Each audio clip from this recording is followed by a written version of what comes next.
Okay, we'll start with the no car mantra. Om Namo Arihantanam. Om Namo Siddhanam.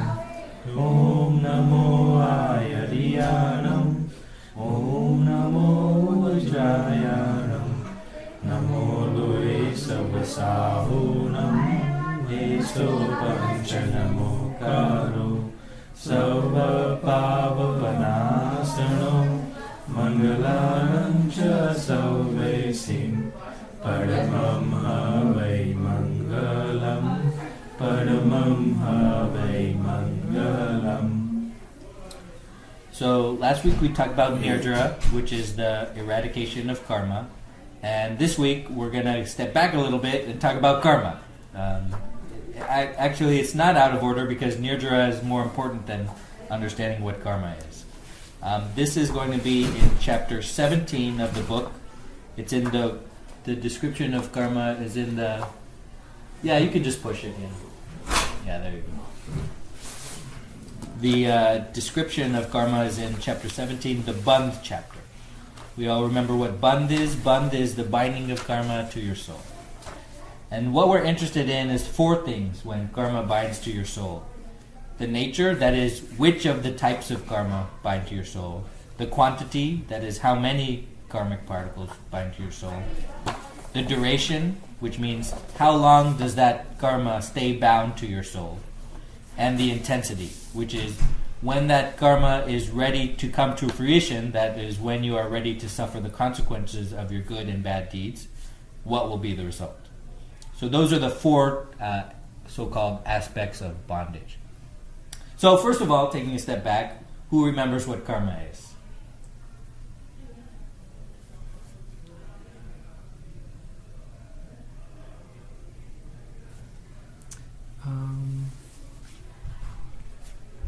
Opposite of punya. Pap is the opposite of punya, right? And pap is doing bad deeds and punya is doing good deeds, and they're so-called pap karma and punya karma. But karma are particles, okay? They're particles in the air, all around you, that bind to your soul when you do actions. And this karmic theory is simply the logical extension that effects have causes, and causes has an effect. If you talk to any scientist, they'll tell you, whatever the action, there is a reaction in the world, right? So why wouldn't we expect that all of our actions are meaningful? And all of our actions have a reaction in the world. And those reactions are simply karmic particles binding to your soul. Okay, so these karmic particles are smaller than atoms.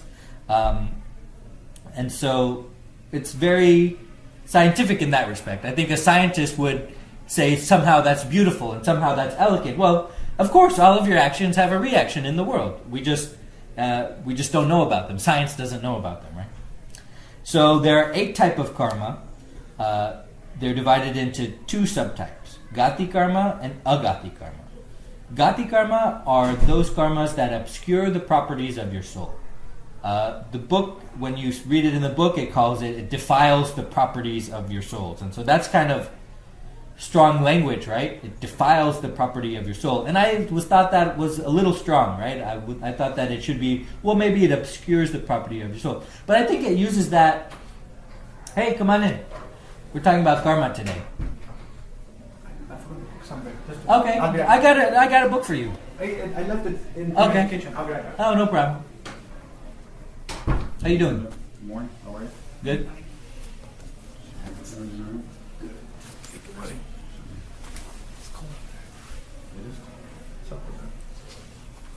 Are we live? Yeah, that's fine. No, that's fine. We're talking about karma today. Do you remember what karma are? Yeah, the good and the bad. Which one are you talking about? Well, do you know what karma is? Karma is particles. Yes. Yeah. So we're talking about Gati karma, and the book talks about Gati karma is defiling the properties of your soul. And I think that wording is right, actually, because it's that important, right? It is defiling.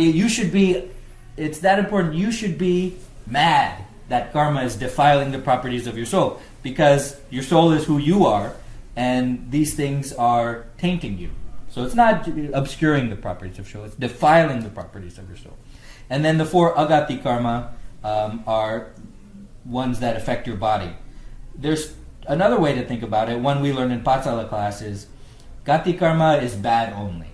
Okay, and agati karma is good and bad. There are good and bad types. And we'll talk about that as we go on. And I'd like to give you mnemonic, a way to remember these gati karma.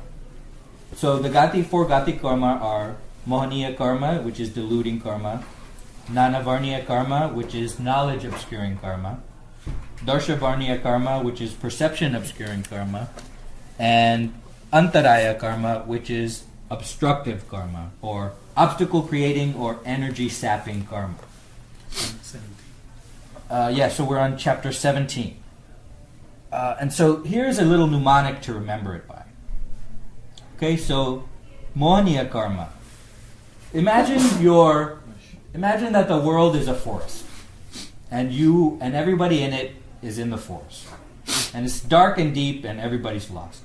And there's a path through the forest that leads you where you want to go, which is moksha. Okay, so mohaniya karma can be described as having no knowledge that there is a correct path. That is, you don't even know that there's a path in the forest that takes you. You don't even know that that's where you want to go. Okay, so you meet somebody in the forest and you say, "Oh, have you seen the path? Do you know where the path is?" And they tell you, "There is no path. This is the whole world. The whole world is being lost in this forest. You are crazy for thinking there's a path. I've seen no evidence that there's a path." Okay? So, nanavarniya karma, or knowledge obstructing karma, can be represented as, well, I know that there is a correct path, but I don't know how to progress on the path. I don't know what it takes to walk along the path. Okay?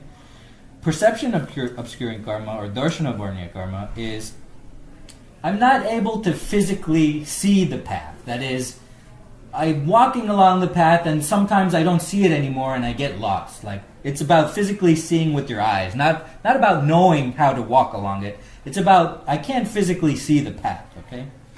And then obstructive karma, or antaraya karma, can be thought of as, well, I know that there's a correct path. I know how to walk along the path.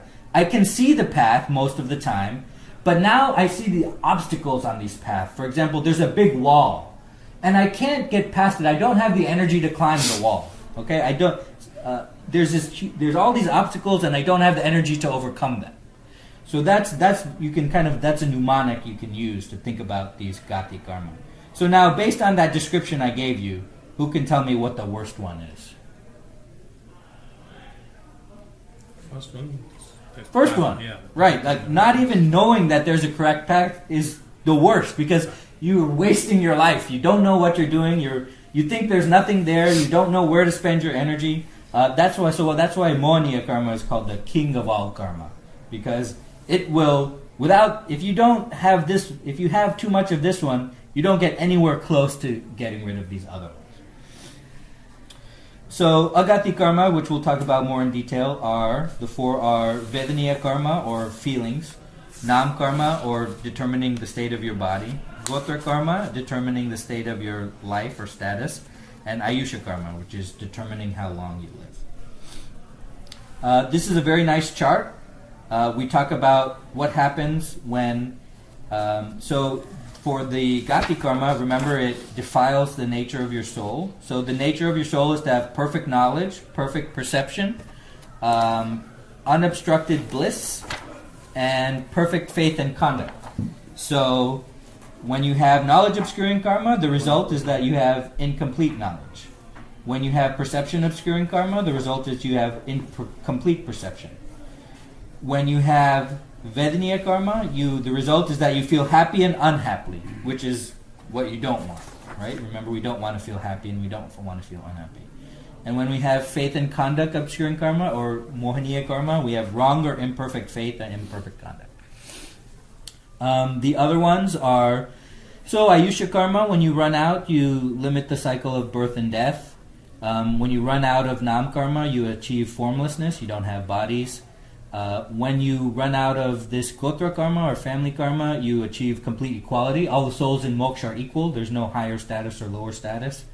And when you have energy restricting karma, when you run out of that, you can overcome obstacles. You have the energy to overcome them. Okay, so that was the overview. So questions about that before we get really hardcore deep into all the different types of karma? Questions or comments? Okay, so the book talks about, I don't know why, we go in a different order than what it was described. So first we talk about nanavarniya karma, or knowledge obscuring karma. And I want to focus on our practical life today, like what we can do and not do. It's easy to get into the theory and get lost in it, but what we can do in our life to avoid these types of karma. So the first one is nanavarniya karma. As we just talked about, it obscures one of the properties of your soul is infinite knowledge, and we're talking about facts, okay? When you have nanavarniya karma, it obscures that property of your soul, which is why we don't know everything.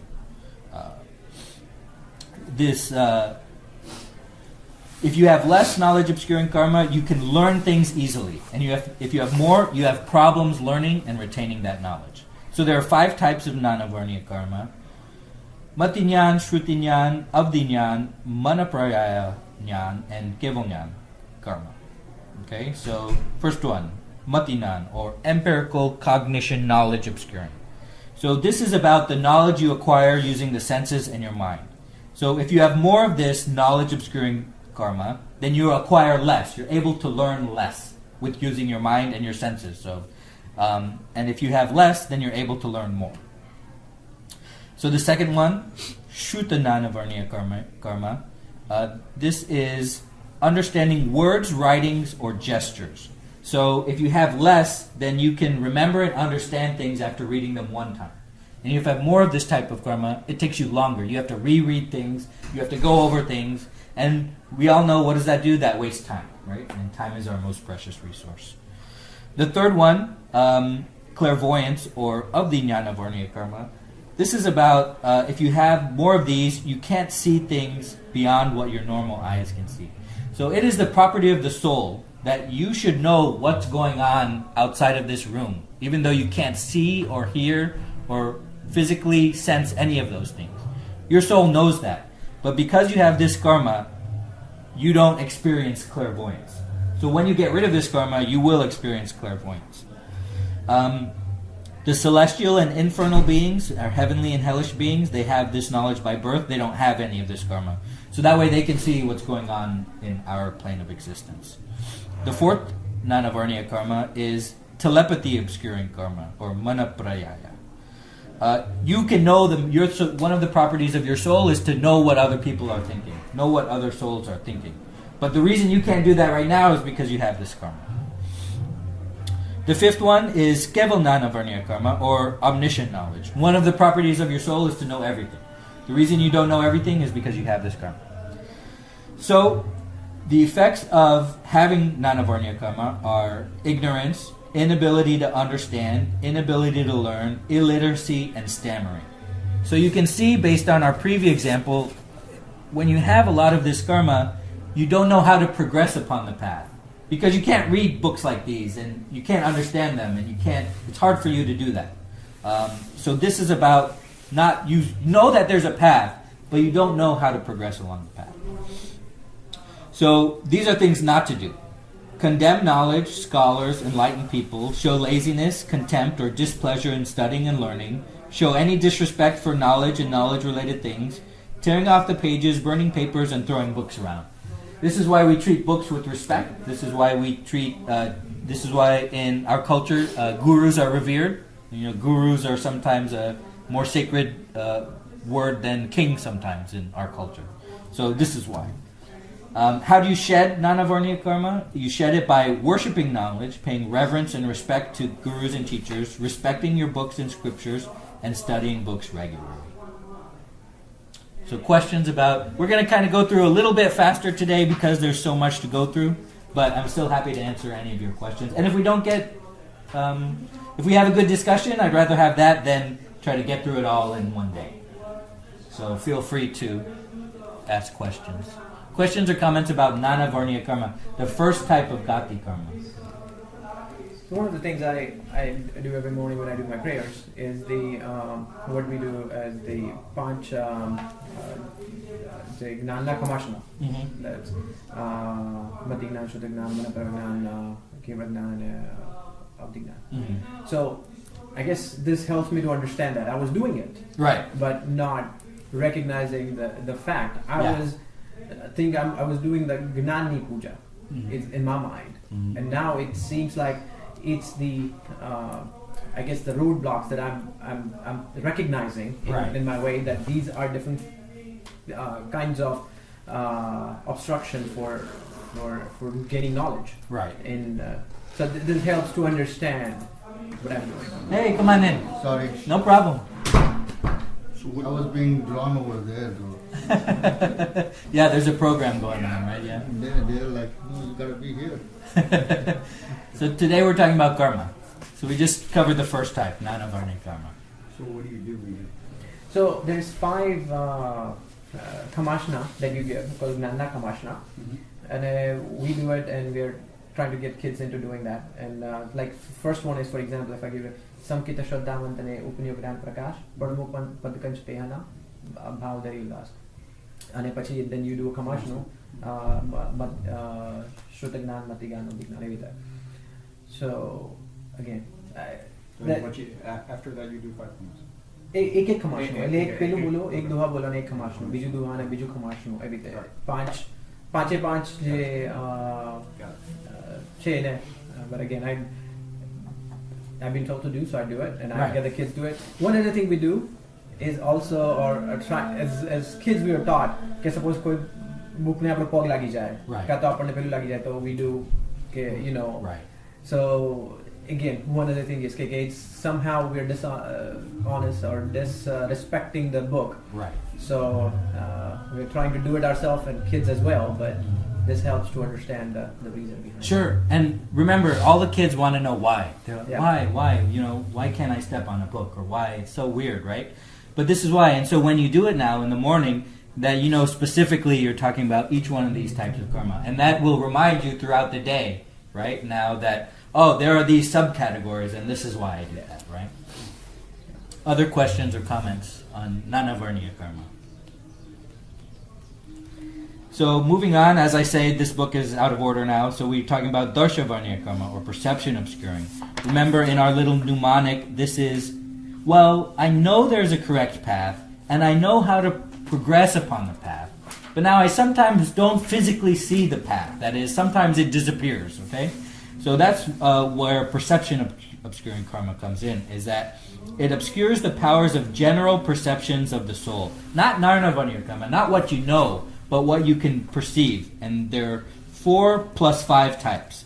So the 4 types are general perception that is acquired with help of the eyes or sight. And so when you have this type of karma, you obscure the sight, so-called sight perception of your soul. General perception, which is acquired through the mind and other senses other than eyes, is non-sight perception. Number 3 is obscure the general perception of remote physical objects without the medium of the eyes or mind. So similar to what we talked about, having knowledge of other things, your soul not only has knowledge of other things, but your soul can perceive of things out of this room.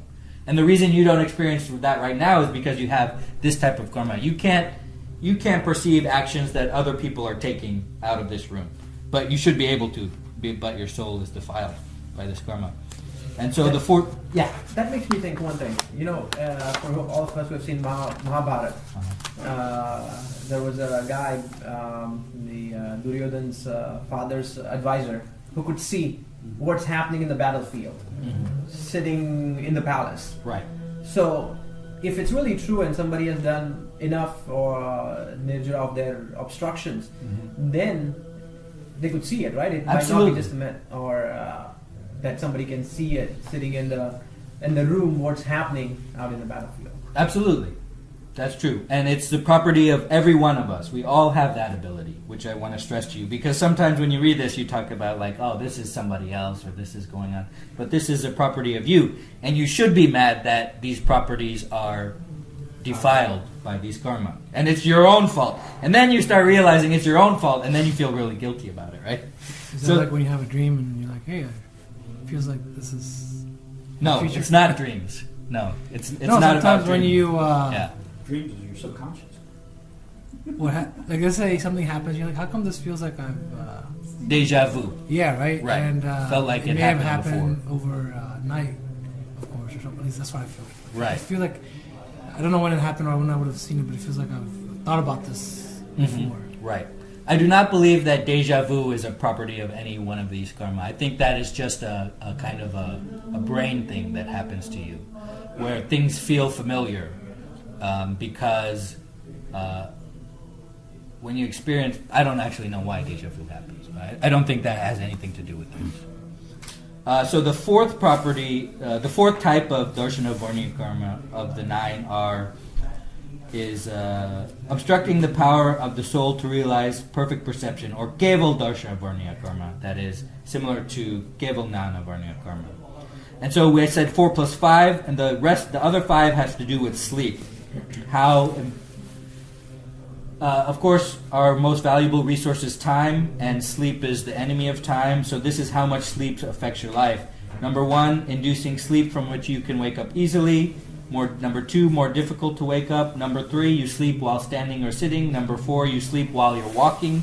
And number 5, you perform different actions in your sleep, which is bad because you're performing them unconsciously, and we all know that that's bad. You're getting karma just for no reason. Can I clarify something? Uh-huh. So, karma is tagged to your soul, right? Yes, karma are particles which are bound to your soul. You're talking about sleep. Has to do with your body, right? Mm-hmm. So, where's the correlation? I'm missing it. So the karma has to do with the interplay. A lot of karma has to do with your body and which we'll get to in the later karma. A lot of karma has to do with your body, and karma attached to your soul, and that is expressed in certain ways through the body. And so, because this karma is attached to your soul, it makes your life like you perform these sleep. You have trouble with these sleeping. Okay. Did that answer your question? How does my soul help me in my sleep? Or how do I help my soul in my sleep? Because So I don't think that your soul sleeps. Right, well, that's what I'm saying. So this karma makes it so that your body sleeps, Okay. right? But technically, if you meditate, right, you're helping your soul, right? Where your body really doesn't need sleep per se. A lot of times because of the stress we have, right, we think we're physically tired, but we're not physically tired, we're mentally tired. Right. Right? So we're trying to make that part sleep of our mind, right? You know? Mm-hmm. Then our body sleeping. So I don't think that meditation has anything to do with sleeping. This is about your body physically sleeping. Yeah. And we'll learn more about how karma affects the body in the later one. So if we talk about that and then it's still not answered, then we'll come back to it. Okay, so what to do and not do. Okay, most important part. Perception obscuring karma diminishes the powers of our perception through the eyes, ears, nose, tongue, and skin, so that in our life we don't see well, hear well, smell well, etc. People who are blind, inadequacy of the senses, people who are deaf, this is why they're blind and deaf. Okay? We acquire this karma because we condemn the principles of religion, disrespect the virtuous, and try to find fault in other people's perception. In order to combat this karma, we worship faithfully, we have faith in the jinas, we're respectful to our spiritual teachers, we do not insult monks, nuns, and male and female householders. We're also humble to other followers of the Jain religion, we help other people follow it, and we're alert and work for the peace of the fourfold Jain order, which are monks, nuns, and male and female householders. Okay, so questions about Darsha Varniya Karma, 4 plus 5 types. Okay, so monia karma. The effect of this karma misleads or confuses the soul. So in our mnemonic, we talked about we're in the forest and we don't even have knowledge that there is a correct path out of the forest to get us where we want to go. We don't even know that there is some place we should be striving to go. And that's why this karma is so powerful that it is considered the villain of peace or the king of all karma. It is compared like intoxication, an intoxicated person. You lose the power to distinguish between good and bad, right and wrong, and you go astray towards false faith and conduct. When you meet another person in the forest and you say, "Oh, I'm looking for this path and I'm trying to lead a spiritual life," they say, "Why? Why? There's no point. There's nothing after you die. The only thing now is to maximize your pleasure while you're here." So they are physically leading themselves astray and physically trying to lead you astray because they do not know that there is a proper path. Two types of monia karma, faith deluding and conduct deluding. Of the faith deluding, there are three subtypes: false faith deluding, mixed deluding, and right faith deluding. So these are a matter of degrees. The first of the three subtypes are false faith deluding, mithyatva. You have a complete lack of true faith or a positive of adherence to a false faith. So an insect has no understanding, and so it has a lack of true faith. Whereas a person who believes in something else has an understanding of a false faith. So not only do they not have a true faith, but they believe something false, which is even worse. Okay, so this karma completely overpowers and misleads the soul. Not only does it vitiate right faith, but also obstructs right knowledge and right conduct. So the second of the three subtypes, mixed deluding karma, this is a little bit further. Okay, you're uncertain or you're doubtful about your faith. Okay, this makes sometimes you do believe in Jainism and sometimes you don't believe that Jainism is true. Okay, so that's this karma. And then the last one, right faith deluding. This is a subtle that you're sure that Jainism is right, but you're not entirely sure. So it's just like you're almost there, you're almost completely believing in it, but you have, let's say, a 1% chance, right? So that's that one. So the second type, conduct deluding karma, or J4E monia karma, there are two subtypes, passion deluding and pseudo-passion deluding. And of the two subtypes, there are 16 subtypes of passion deluding and 9 subtypes of pseudo-passion deluding. So these are really easy. Remember, we have 4 types of kashayas: anger, ego, deceit, and greed. And so what these 4 are, the reason how we get 16 subtypes is there are different degrees of each of anger, ego, deceit, and greed. So that's how we get the matrix of 16 subtypes of passion deluding karma. So just to go over it quickly, the highest grade or extremely severe type keeps you from achieving the right faith. It is like a line engraved on a stone, which can't be easily removed. Okay, the second is just a little bit less. It doesn't permit a layman to adopt even the minor vows. Remember, the minor vows are non-violence, non-lying, non-stealing, non-attachment, and certain forms of celibacy. You can't even take those vows. You can't even get on the right path to performing those vows. You might not even know those vows exist, okay? A little bit better is the third subtype, which is you are permitted the adoption of minor vows, but you can't take the major vows that the monks and nuns take. And the final one is the best one. You can take the major vows. And so that's one for each of anger, ego, deceit, and greed, and that's how we get 16 subtypes. And I know a lot of people think, well, why is there only anger, ego, deceit, and greed? Like, there's kind of a feelings matrix that you see sometimes that different people produce, and there's like 9 feelings or 12 feelings or something like that. Well, why do we only talk about 4? And because we talk about 4 because the 9 other ones are subtypes of the 4. So here's where we get into it. What are the 9 subtypes of pseudo-passion deluding karma? Remember, we're talking about monia karma, which is deluding karma, right? So laughter deluding karma, when you ridicule true religion, you ridicule poor people, or you unduly laugh too much in your life, you think things are a joke, you don't take things seriously. Attraction deluding karma, when you have no restraint in your life and you don't care about your vows or promises that you make. Repulsion deluding is caused by if you cause discomfort and creating obstruction for others. Fear deluding, when you terrorize and scare other people. grief deluding, when you cause people unnecessary grief and weeping, and you do that to yourself as well. Hatred deluding, caused by people give you good advice and you hate it, and you make other people hate it. And also Parusha Ved, which is masculine deluding karma, showing too much attraction toward women, showing too much attraction toward men, and showing too much attraction toward women and men.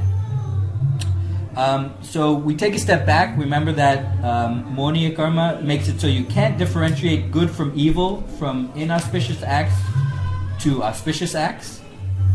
And you're unable to understand the reality as it is, and under the sway of ignorance and wrong understanding, and it's like you're groping in the dark and in vain. So it's like you're in a forest, and you don't see that you don't understand that you should be looking for a correct path. Some of the effects of Moniya karma are attachment, hatred, envy, contempt, misery, infatuation, longing, ecstasy, anger, greed, ego, and deception. That's why this is the king of all karma. If you have all of these, you're not going to get anything done in your life. Okay?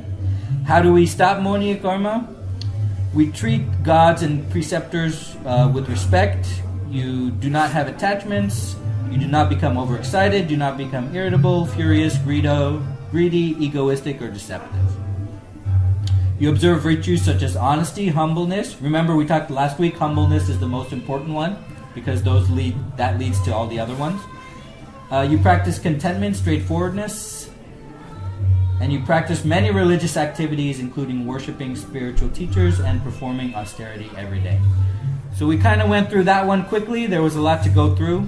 Moniya karma, which is deluding karma. Comments or questions about Moniya karma, which is the most important one? I think maybe that this is described third in the book is because we're on the right path, right? If you're in this room, you're on the right path. So more important to you is probably non-Moniya karma. Well, one question I have on this one: can we be in US and get rid of Moniya karma? Absolutely. Okay. Because there were two things: faith deluding and conduct deluding. Right. And there's things happening, at least from what I can see, which are all around. And you have, or I guess, yeah. How can you in a environment that is faith deluding and conduct deluding, in my opinion, we can sustain and kind of do our Moniya karma and nirjara. Right. I think that it does take extra effort when you are not surrounded by supportive people and a supportive culture. But I do think that effort is worth it, and I do think that it's possible. No, I completely agree. I mean, we all need to, whether we are, like you said, it is extra effort, extra harder when we are around it. We're surrounded with luxuries, we're surrounded with so many things. We take things for granted. I mean, air conditioning or heating is not a luxury, it's a necessity for us. Right. So, in some regard, that becomes a Moniya karma. And those, if you have to stay one day without that, you feel like, how am I going to survive? Mm-hmm. Or at least, when I say you, I mean everybody. I mean, right. You, your kids. I mean, we have trained them that way. This is a necessity. And and that also a question about, I've seen people calling Arya Bhumi and Anarya Bhumi. Like Bharat is Arya Bhumi, India is Arya Bhumi, whereas entire rest of the world, at least in our opinion, is Anarya Bhumi. Mm-hmm. And I was trying to tie that and see if that makes sense or not. Is this the reason? Because there is conduct going on around all the time that takes you farther away from your destination. Right. So what you're describing is meeting people in the forest, and they're saying, there's no path. Stop looking for a path. You're wasting your time trying to look for a path. There is no path. There's nothing to see. The forest is the entire world. And so how do we fight that? We fight that by rejecting those people and knowing that what they say is wrong and knowing that there is a path and we should keep looking for a path. Answers to the question? Other answers? A follow-up on that. I mean, when you say in the US, Indian culture is now moving fast towards the US culture. Yeah. It's the same. I mean, Bombay is probably a lot more cosmopolitan than a lot of cities here. And so, I mean, it's not like there is purity there and there is, impurity here. It's universal. True, but what I've been explaining in the past is we have, for this path, obviously we have to have the association like Maharaj Sahib, Dirasal. All those things are there. But we are, can do this activity at least once a weekend. There you can do every day. So you can do a lot more practice of either religious activities, religious things, or the proper nirjara that can take you to the moksha. Is what I've been explaining. And again, I'm with you. That's the argument I make too. Okay. Mumbai is moving fast, but it's all forest. But how crowded the forest is, and how many more paths you have available to get to the destination. Maybe there's a little bit more than what we have here. I would love it if there was a temple on my way home from work, and I could stop in every day, and I could do that stuff. That's and convenience. Yeah. You're looking for a convenience store, not a convenient temple. That's something different. That's a totally different thing. What you say is probably right, but I think that it's kind of like you're at the poker table. You have the cards that you're dealt with, right? You have to play the best hand you can, and that's what you're doing. Right? I don't know how to explain it any better than that, but you only have certain resources for that, right? And you're using those resources. That's why you said, coming to this is a start of this, right? Right. So, and it's not like, it's funny because my cousins in India say that, we know more about Jainism than they do. Because every Sunday we spend time with our kids and we go to the Dharasar and we do this, and they're just clocking in and clocking out because they have to, So I think that, and we make an effort, if we're, at least we do, when we're somewhere, if we're even in the U.S., if there's a Dharasar there, we try to stop by, right? We're on vacation, but we'll go and stop at the Dharasar because we're in that town, right? How many people really go do that, right? So I think that there's different ways of looking at it. And I think the principal way of what you're saying, that hey, you don't have this and you don't have this and you don't have this, is probably somewhat right. But whatever we have, we're using, right? Actually, just to follow up on that, I find it opposite. As you mentioned, we do more here than we were doing there. In Vilepale, which is where I live, the temple was maybe less than a mile away, half a mile. I never went there. Never. I'm sorry to say, only big occasions we would go there, but not every Sunday. And here we drive 10 miles. I drive 10 miles at least. Come here.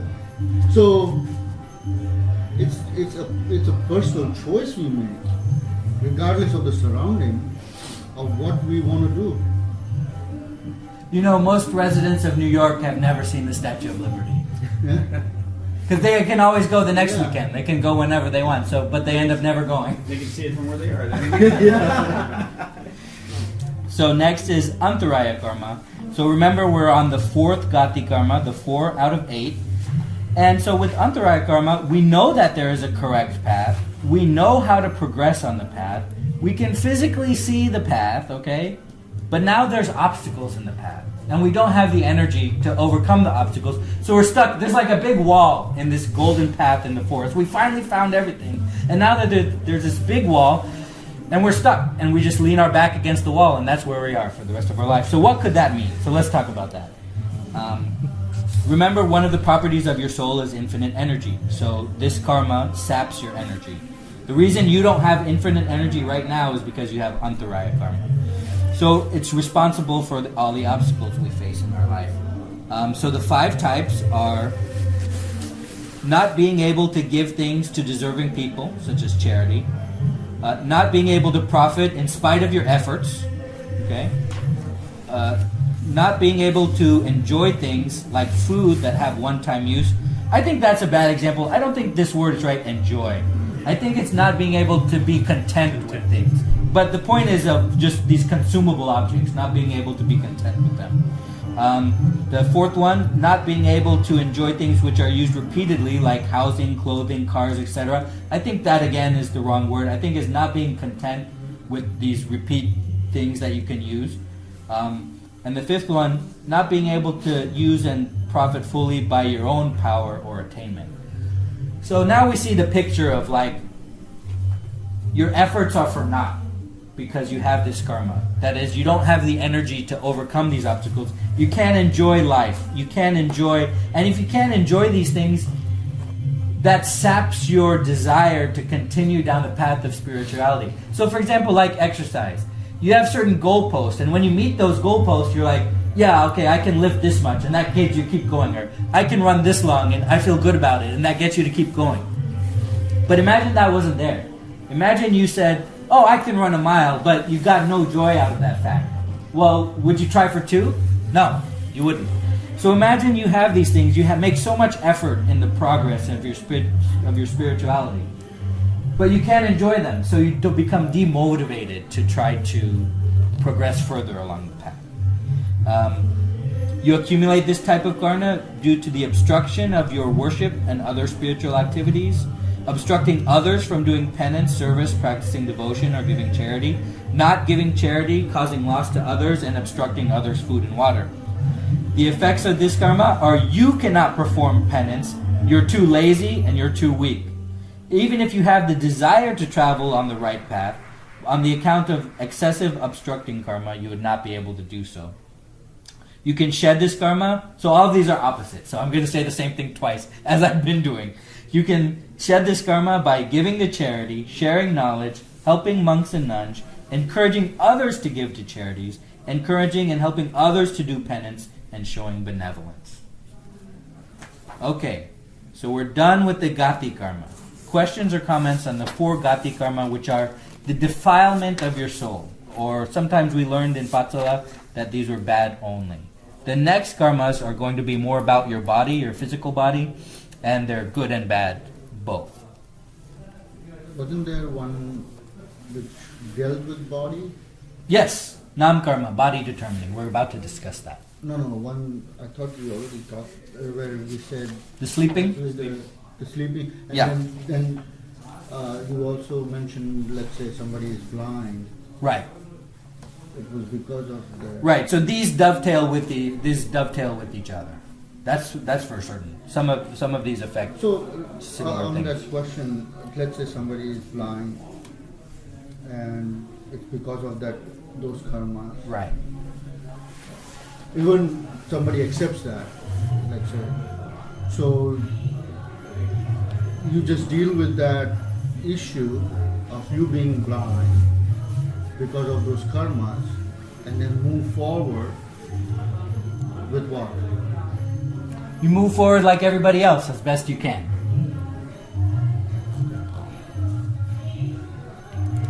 Physical blindness, mind blindness, doesn't matter, right? You believe in what you're supposed to do, have faith in that, and spend your time towards that faith. Meaning, you go to exercise, you do exercise 1 hour a day, and I expect the results next day. It doesn't work. You have a faith in it. You continue practicing that for a long time. Well, that's what I was asking. The faith part. You move forward with the faith. With the faith Of what? that this is my karma that brought me here. This is my karma that is why I am what I am. Can I make it better from who I am going towards this path? Whether I'm physically blind, mentally blind, whether I can hear or not, doesn't matter. If I have faith that this is the path to walk on, I can still walk on the path with what I have. I can walk through the wall. You don't see the wall then. Don't consider it as a wall. So let's talk about the 4 Agati karma.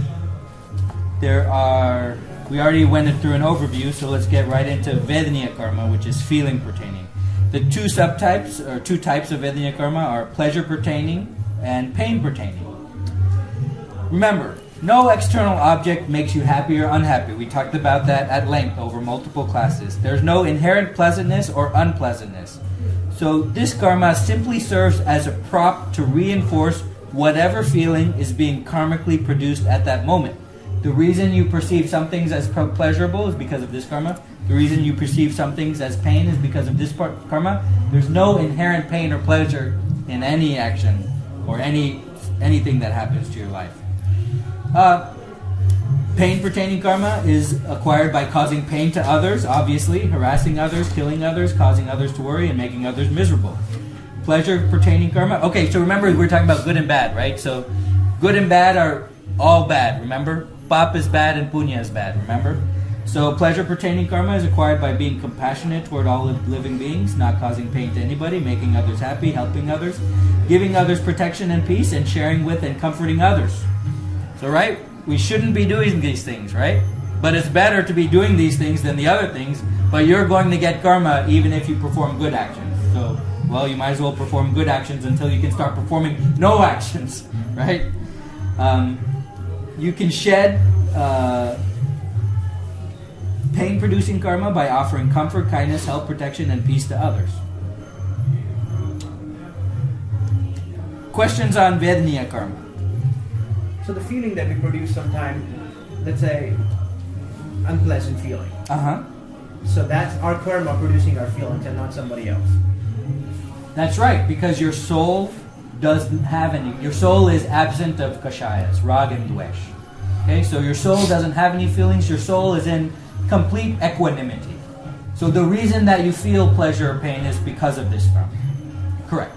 So if my son is doing something wrong, and I am not happy with that, and I get anger. It's my own choice of creating that feeling. Absolutely. Now, how to prevent or not to produce this feeling? That is chapter 18, Samvar, prevention. Pages 159 to 168. Do you remember the guy I showed you that video of? Yeah. Right? Yeah. You know what I'm talking about, right? Yeah. So the way he prevents it, he says that, so we were at the Jaina convention, and there was some security guard, and there was some auntie in a wheelchair. She was trying to get by.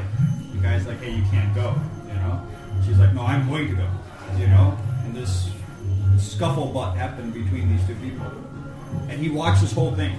And this security guard's getting mad, So some guy gets in the middle of it, and now it's like three people dynamic, and there's like some argument back and forth. So he goes in the middle of it, and he gives a guy, the security guy, a hug. Totally diffuses the whole situation. The guy never expected that. This is exactly what this is, Right? Go give Nirek a hug and be like, hey, it's okay. Let's I need a hug. I'm the one who's angry. He's enjoying. You have to give something to get something, right? Don't worry always about yourself right now, okay? No. So you're right. If Nirek would have given a hug, it would have just made him happy. But sometimes you have to give it to get it back. Absolutely. Honestly, my ego comes into the play because he is doing wrong. See, now I can't solve all of those problems now, Go to chapter 2. It's true, but it's hardest. I mean, I have seen it myself, I witness it. And I witness it myself. I witness it my other family members that they're doing it. And but you do give a good example that sometimes if rather than stopping, what I try to do, let's say if Nirek is unhappy or feeling unhappy instead of me, but when something is going on between her and Janami, I need to do that. I need to go give a hug. I try to explain, I try to diffuse the situation, but not by doing that. So I'm going to try it. See if... I in the office as well. You'll be in trouble. HR will be on the... Yeah. That is only at home. I'll be sending you guys resume and say, hey, I'm fired because of the misconduct. Now you guys help me. Just be careful. I can tell you this, that I work from home whenever I'm home. And my both daughters come home. One comes home at 3:40 and the other one comes home at 4:30. They knock on my office, they come inside, and I'm on some conference call and talking, and I'm waving to them. They come and they give me a hug. And I've been home this whole week, and every day they come home, they're like, Dad, I'm home. They come and give me out, and like my whole conversation with someone else is like totally different. Now it's just because like my mind for 1 second goes somewhere else and then comes back, and my thought process is different, right? So. I think this is a good place to stop. We only have 10 minutes, but the next karma has 65 subtypes, right? And then the next karma has just as many subtypes. This is the body one, so I'm sorry we didn't get to your question about how karma affects the body. I think we're going to do that next week. I think that'll be good if we stop here. If we do the last two next week and kind of then do an overview. I've been talking like really fast because there's a lot of these, and so I don't want to sell anybody short here. So we can use the last couple types to questions or comments on anything we went over about. Quickly, the last two are Nam Karma, which is about your body, and your Gotra, which is about your status, and Ayusha Karma, which is a lifespan determining karma. And we'll go over that next week, and we'll go over an overview of the 8 types again. I think that will be good. So if we just spend the last couple minutes here, questions or comments about any of the stuff we talked about. So what do we focus on? We went through a whole bunch of things. The reason that we did this after, I mean, theoretically we should have done this before Nirdra, right? But Nirdra is more important. Knowing this is important, but not as important as corralling your anger, ego, deceit, and greed. So it's real easy to get lost in the book, and it's real fun too, because this is the only true thing that you'll ever read. But as far as practically, we started with the most important things, which is mindfulness, getting rid of our kashayas, and now we're kind of taking a little detour, a fun little detour off the main path in learning these things. And I think it's important because it reinforces why you're supposed to be doing that. But the main takeaway is we're trying to get rid of anger, ego, deceit, and greed. And that should be the focus for all of us. And now we're talking about why and what happens if you don't, and the science stuff.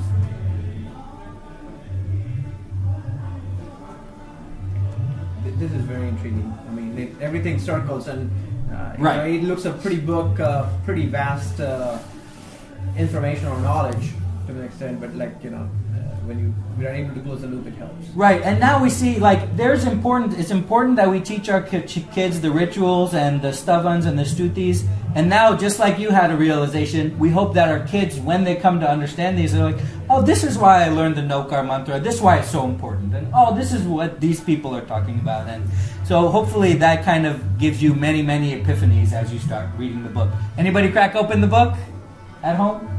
Hey, all right. So pretty good. Remember, that's our ultimate goal. So hopefully we can get a little taste. Thank you, everybody, for coming today. Next week we'll wrap this up, and we'll take our time with it. We won't go as fast, and that will be the last one before the Christmas break. Thank you. Thank you.